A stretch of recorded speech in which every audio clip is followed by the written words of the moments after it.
यह कहानी हमें यह सिखाती है कि हम अक्सर यह भूल जाते हैं कि हम कौन हैं, हमारे अंदर कितनी शक्ति है, कितनी कलाएं हैं। एक बार 9 व्यक्ति किसी रास्ते से जा रहे थे। रास्ते में उन्हें एक जंगल से होकर गुजरना था, जहां डकैतों का भी डर था। सबने कहा, भाई झुंड में चलो ताकि कोई भटक ना जाए और किसी को डकैत ना पकड़ ले। सब जंगल को पार करते हैं। उस समय रात थी और अंधेरा भी था। जब जंगल पार कर लिया तो जो सबसे बड़ा व्यक्ति था उसने कहा, एक बार गिन लो कितने लोग हैं, कहीं कोई कम तो नहीं हो गया।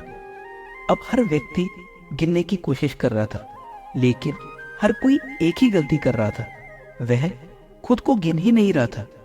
हर व्यक्ति गिनते हुए 1 2 3 4 5 6 7 8 तक ही गिनता और फिर कहता, यार मुझे तो 8 ही दिख रहे हैं, रुक मैं गिनता। लेकिन वह भी खुद को नहीं गिन रहा था। वह भी 1 2 3 4 5 6 7 और 8 गिनता और कहता, अब तो एक गायब हो गया है। अब सबका रोना धोना शुरू हो गया। उन्हें लगने लगा कि एक व्यक्ति गायब हो गया। इतने में सामने से एक संत आ रहे थे। संत ने पूछा, क्या हुआ? तो लोगों ने कहा, हम 9 व्यक्ति आए थे, लेकिन अब एक गायब हो गया। संत ने गिना और कहा, तुम सब तो यही हो। पर वे लोग नहीं माने। उन्होंने कहा, नहीं, हम आपको गिनकर दिखाते हैं। फिर वे गिनने लगे, लेकिन इस बार भी उन्होंने खुद को नहीं गिना। वही 1 से लेके 8 तक गिनते हुए वे फिर से रोने लगे। तब संत ने कहा, एक बार फिर से गिन। और जैसे ही उन्होंने 8वें व्यक्ति की तरफ उंगली उठाई, संत ने कहा, 9वां तुम हो। अब सबने समझा कि वास्तव में कोई भी गायब नहीं था। संत ने कहा, तुम खोए कहां थे?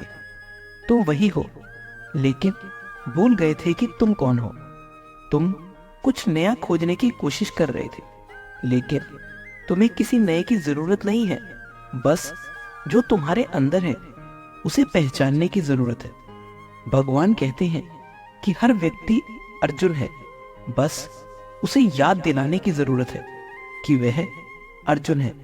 उसके अंदर वे सारी शक्ति, सारा ज्ञान और सारी समझ है।